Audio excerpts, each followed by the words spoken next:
Hi friends, चला बनवूया आपण बीटरूटचा पोहा।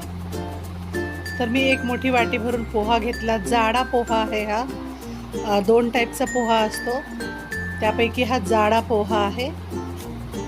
तर याला छान स्वच्छ पाण्याने 2-3 वेळा धुवून घेतलं आणि आता याला असंच सोडून दिलेलं आहे। तर आता तयारी करून घेतलेली आहे। आपण बारीक चिरलेला कांदा घेतलेला आहे, एक टमाटर चिरून घेतला, एक आलू बारीक चिरून घेतलेला आहे आणि त्याला पाण्यामध्ये टाकून ठेवत आहे। आणि बारीक चिरलेली हिरवी मिरची आहे। बीटरूट घेतलेला आहे, त्याला किसून घेतलं छान बारीक किसणीने। आणि बारीक चिरलेला सांबार आहे। थोडा कढीपत्ता घेतलेला आहे, थोडे शेंगदाणे घ्यायचे आहे। तर आपण सर्व साहित्य काढून घेतलेलं आहे। थोडेसे काजू घेतलेले आहे।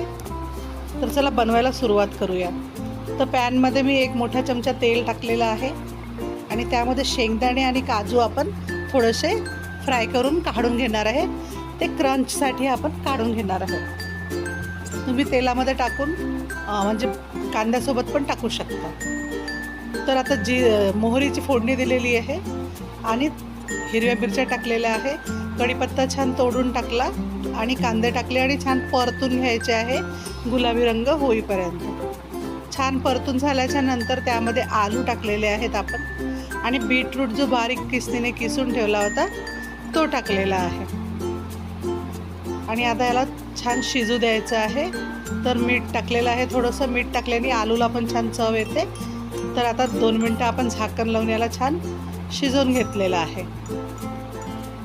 मंद आचेवर करून राहिलेली आहे, गॅस कमी ठेवायचा आहे, नाहीतर सगळं साहित्य जळून जाईल। तर बारीक चिरलेला टमाटर टाकलेला आहे। आता आलू छान शिजल्या गेले आपले, त्यानंतर आता आपण टमाटर टाकलेला आहे आणि पोहा पहा किती छान मोकळा झालेला आहे। आपण भिजवून ठेवला होता, म्हणजे स्वच्छ धुवून घेतल्यामुळे त्याच्यात काही पाणी वगैरे टाकून ठेवलं नव्हतं, ते आपोआपच फुलतो तो। तर छान मोकळा झालेला आहे पोहा पण, आणि तो पोहा टाकून आपण छान मिक्स केलेला आहे। तर थोडीशी साखर टाकायची आहे चवीनुसार, ऑप्शनल आहे, तुम्हाला साखर आवडत असेल तर टाका। आणि अर्धा लिंबूचा रस टाकलेला आहे। छान मिक्स करायचं आहे आणि आता याला 2 मिनटं आपण 2 ते 3 मिनटं वाफ काढून घ्यायची आहे। तर तयार आहे आपला हा बीटरूटचा पोहा। खायला खूप मस्त लागते। जर तुम्हाला जास्त तिखट हवा असेल तर त्याच्यामध्ये तुम्ही आता थोडंसं तिखट पण टाकू शकता। आणि आता जे आपण तळून ठेवलेले शेंगदाणे आणि काजू होते ते टाकला आणि बारीक चिरलेली कोथिंबीर टाकली। तयार आहे आपला हा बीटरूटचा पोहा। व्हिडिओ बघितल्याबद्दल खूप खूप धन्यवाद।